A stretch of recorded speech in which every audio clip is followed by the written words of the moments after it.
Welcome to my channel. ఈరోజు మీకు నా స్టైల్లో కాకరకాయ పులుసు చేసి చూపిస్తానండి. దానికోసం కావాల్సిన పదార్థాలు కాకరకాయలండి. పెద్ద సైజులో లాంటి 3 కాకరకాయలు తీసుకోవాలండి. తర్వాత కొంచెం చింతపండు పులుసు ఇట్లా నానబెట్టి ఉంచుకోవాలండి. చింతపండుని, కొంచెం అల్లం వెల్లుల్లి పేస్ట్, తర్వాత కొంచెం నువ్వులండి, తర్వాత ఒక చిన్న ఉల్లిపాయ ఇట్లా కట్ చేసి పెట్టుకోవాలండి. 4 పచ్చిమిరపకాయలు, కొంచెం కరివేపాకు, కొంచెం బెల్లం అండి టేస్ట్ కోసం పులుసులోకి. వేరుశనగ గుళ్ళు అండి, ఫ్రై చేసిన వేరుశనగ గుళ్ళు ఇంకో తీసుకోవాలండి. తర్వాత ఉప్పు, కారం, పసుపు, కొంచెం జీలకర్ర పొడి, కొంచెం ధనియాల పొడి, కొంచెం గరం మసాలా అండి.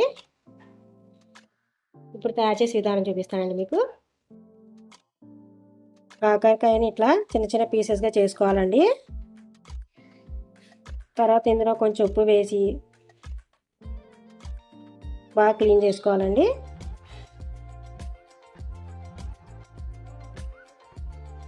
ఇలా ఒక ప్యాన్లో ఆయిల్ తీసుకోవాలండి. ఆయిల్ బాగా హీట్ ఎక్కిన తర్వాత మనం ఇందాక కడిగి ఉంచుకున్నాం కదండి, కాకరకాయలు వేసి ఫ్రై చేసేసుకోవాలండి. ఈ కాకరకాయలతో పాటు పచ్చిమిరపకాయలు, కొంచెం కరివేపాకు కూడా వేసేసుకొని ఫ్రై చేసేసుకోవాలండి. కాకరకాయలు కొంచెం ఫ్రై అవనివ్వాలండి. ఆయిల్లో మూత పెట్టి ఫ్రై చేసుకోండి.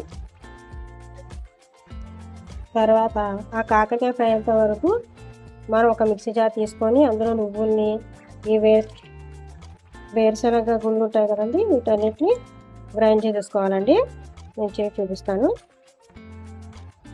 ఈ నువ్వులు, వేరుశనగ గుళ్ళు ఫ్రై అయిపోయాయండి. ఇందులోకి ఉల్లిపాయలు,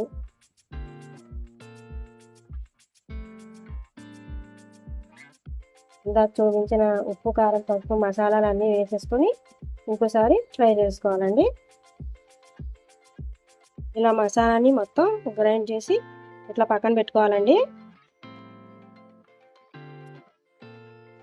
కాకరకాయలు ఇట్లా ఫ్రై అవ్వాలండి. కొంచెం ఫ్రై అయిన తర్వాత మసాలా కూడా వేసేసి కాసేపు ఫ్రై చేసుకోవాలండి. కాకరకాయలు కుక్ అయిపోయాయండి. అందులో మసాలా కూడా వేసేసుకున్నానండి. వేసి ఫ్రై చేస్తున్నానండి. ఇలా మసాలా మొత్తం ఇట్లా కలిపేసుకోవాలండి. దీని మసాలాతో పాటు కొంచెంసేపు కుక్ చేయాలండి. దీన్ని ఇలా మధ్య మధ్యలో మూత తీసి కలుపుకుంటూ ఉండాలండి, అడగంటకుండా.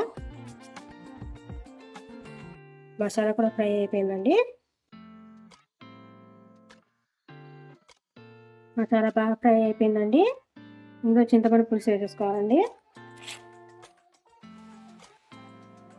కాసేపు మూత పెట్టి ఉడకనివ్వాలండి. ఇప్పుడు బెల్లం ముక్కలు వేసారండి. అందులో పులుసు ఉడుకుతున్నప్పుడు బాగా కలపాలండి. మూత పెట్టేసి కాసేపు ఉడకనివ్వాలండి. ఇవ్వండి ఫైనల్గా ఇట్లా అండి. మీకు నా ఛానల్ కనుక నచ్చినట్లయితే షేర్ చేయండి, సబ్స్క్రైబ్ చేయండి, లైక్ కూడా చేయండి. థ్యాంక్స్ ఫర్ వాచింగ్ అండి. బాగా ఉడికిపోయిందండి. ఫైనల్గా కొంచెం కొత్తిమీర వేసేసుకోవాలండి.